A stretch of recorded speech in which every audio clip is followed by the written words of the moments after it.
Ken is not a politician. He's not running for city council to climb the ladder, as Kira mentioned.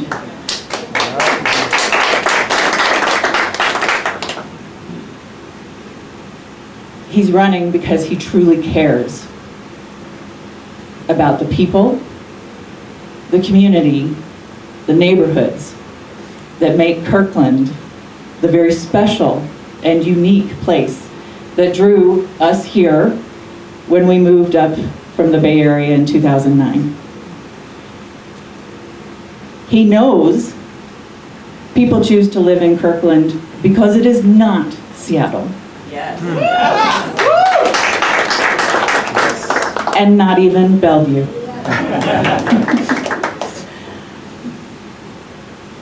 Ken has demonstrated this time and again in his service to our community. Kira mentioned some of it, talked about his service to the Scouts.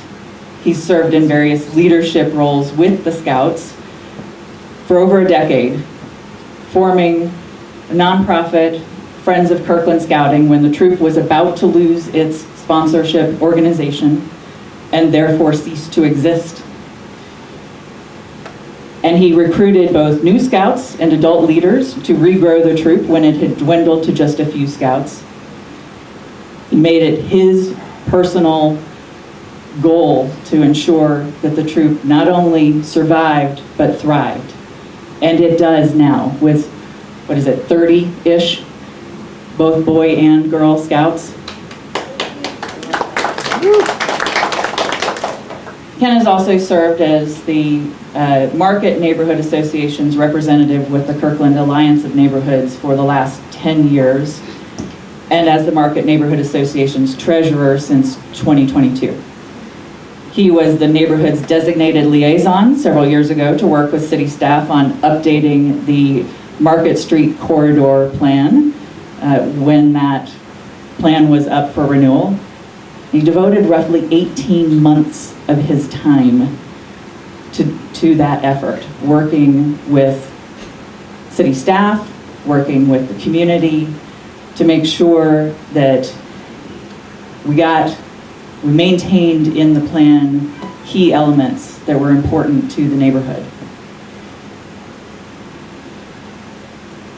Ken served on the Community Safety Advisory Group in 2019 and 2020, and the Parks Funding Exploratory Committee in 2022 and 2023.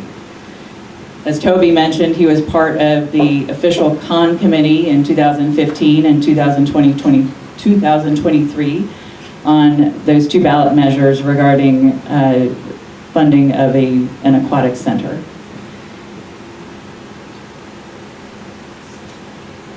And in 2023, when the City Council was considering closing Park Lane to car traffic year-round, Ken advocated on behalf of the businesses to keep it open. It is my honor and pleasure to introduce our candidate, Ken MacKenzie.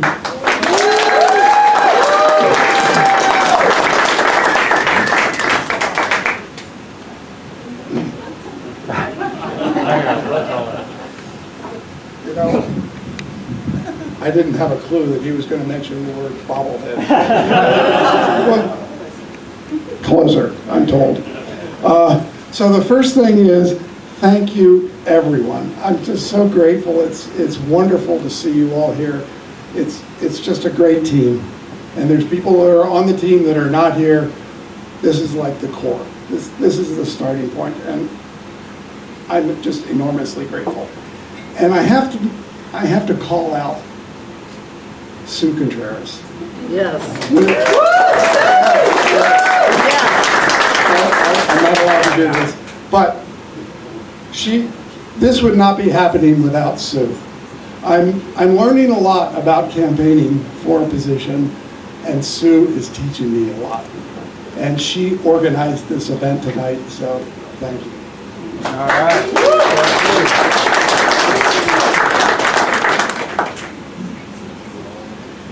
Okay, so we have a campaign. And at the beginning of the campaign, like, okay, what's the campaign going to be about? What are we going to do? What are we going to do? Okay, so I came up with thriving neighborhoods, thoughtful growth.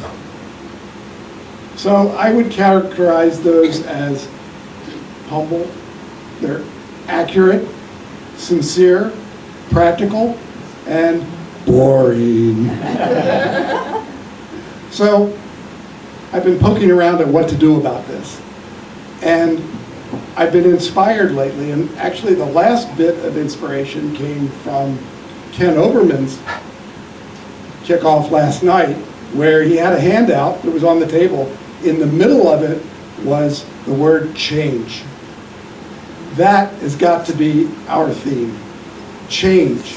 And again, I have to go back to Sue and her friends and the people who came up with Change the Council 2 years ago. So, indeed, it's about change. And in this case, I'm running against Neal Black, and I think the right way to characterize it is change for better. Yeah. Yes. We're going to upgrade. Change it up. And I have to completely agree with what Toby Nixon said about nodding your head yes. And I would say that my opponent is a classic, sitting at the dais. This is my Baltimore Colts bobblehead from when I was a kid.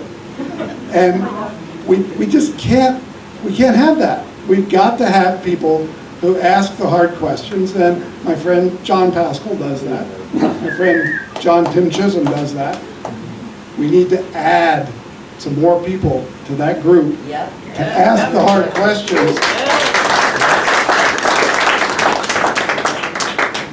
And I think one of the things that strikes me is how to motivate this change is to remind people, remind our friends, or ask our friends, how do you think Kirkland is today versus 5 or 6 years ago when Neal Black was elected?